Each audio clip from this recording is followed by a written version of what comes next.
my name is Maria. I work at Caxton Associates. I'm a junior portfolio manager here. I'm Alexandre Hu and work for JP Morgan Private Bank. My role is Head of Liquid Alternatives. Hi everyone, my name is Elena Utrera and I'm now an executive coach working mostly with finance professionals. My name is Maka Indorbaeva. I work for abrdn in the active ownership team. My role is a sustainability investment analyst.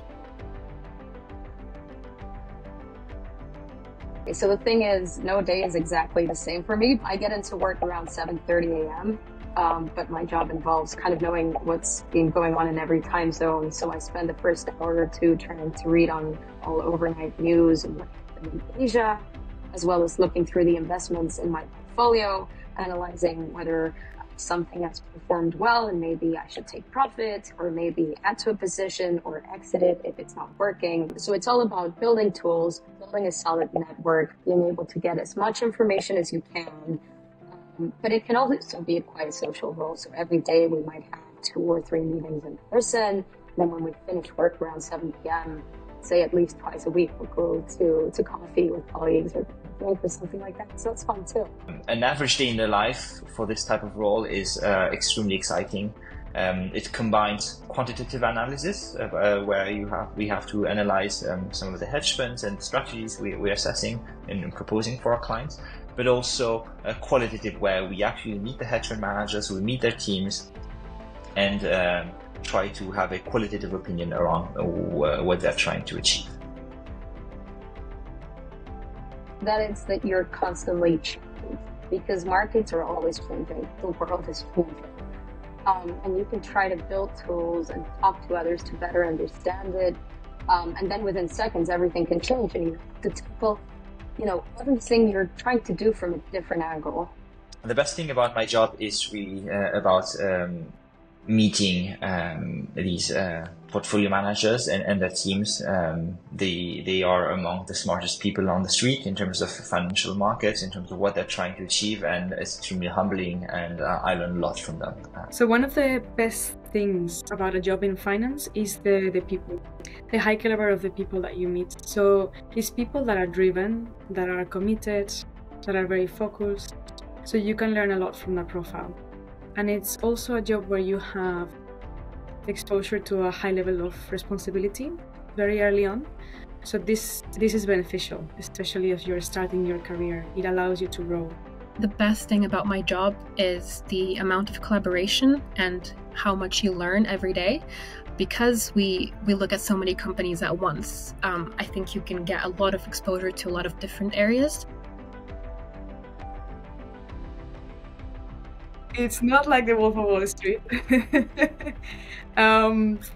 I know these shows are trying to portray a really polarizing image to attract attention, and they take the long hours, and then they take certain elements of it which are true, and then they exaggerate them and they make it feel like that's 100% of the time.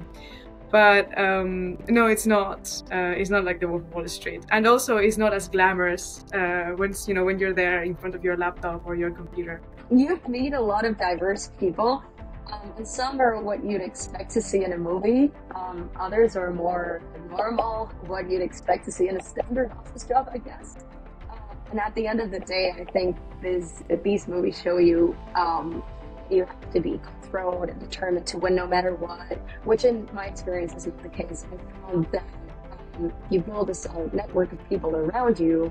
If you cultivate those connections and share ideas and views, there's a high degree of teamwork that doesn't really get captured in these movies and this Wall Street novels. It's absolutely not like the Wolf of Wall Street. However, maybe as an anecdote, I've met people who were portrayed in The Big Short. In my role, and we meet people in my team who in a way are doing roles similar like in The Big Short, so hedge fund managers, investment banks, and I'm sorry to break the myth, but it's not as glamour as it is in the movie. People are very professional in the industry, very respectuous and very respectful, and it's much better in real life than in the movie. If you're interested in getting into finance, into the industry, first, congratulations, because the fact that you are listening to this shows that you're keen and you're probably ahead of many people. I would probably bucket it in 3 things. I'd say learn about the industry like you're doing now with videos like this, network with people in the industry, and then the third one is practice, so experience, internships or case studies, student case studies that give you a relevant experience in the industry. And so also, of course, Gain, and its student newsletter is a fantastic source, which includes information, it has a community, and it has a very good mentorship program, which I'm part of as well. I'm very... If I had any advice for students still in school, I would say stay curious and ask questions. I think if you are interested in a career, just reach out to your local network. Perhaps look at initiative and programs. For example, where I am based in Edinburgh, there's a program called Future Assets, and they target high school students. So maybe through a search online, just see whether there's any initiatives such as that which target high school students. And also, again, to my point, reach out to alumni from your high school. In my high school back home, we regularly go back to our high school and talk about our career journeys. So see if maybe your school is organizing that in the near future, or even just go to your administration at your local high school and say, do you have a contact for maybe anyone that's working in finance or investment management? And could I have their contact? Could I have their number just to quickly call them and ask if they have any advice for me? I think just being proactive and also curious when you do have those catch-ups, have prepared a list of questions that are specific, so you're making sure that you are using their time wisely, and also being proactive yourself versus not really being prepared and knowing what to ask, because at times you'd find that the conversation is a lot more productive when you come in with a guide or structure or an agenda in mind, and you can get a lot more from catching up with people that way. Yeah, I'd say that you need to get involved with people who are also interested in the industry and start to build a network. Perhaps joining or even founding an economics or investment and finance club in your school, or when you get to college. Make sure that you go to networking events early on, especially to get an insight into a job you think you might want to try out. Let's, for example, have their spring insight weeks for first-year university students, and others have work placements. So make sure you do your research on the kinds of programs that exist, might be available to you. And also use networks like Gain to get exposure to experienced professionals, networking events, and stay up to date with newsletters and so forth.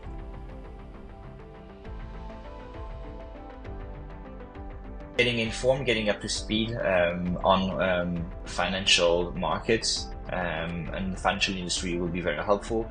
There are very good resources. I think for me, what was very helpful were some of the newsletters which were out there. Bloomberg, for example, if I can name one, are free. You can subscribe, get the emails daily in your email, and I think using this to research everything you do not understand, every term that is in the newsletter, which means that you will be able to understand a lot of concepts, but also be on an even ground with the industry participants when you talk to them, because you'll be able to understand what is happening on right now and with relative sophistication.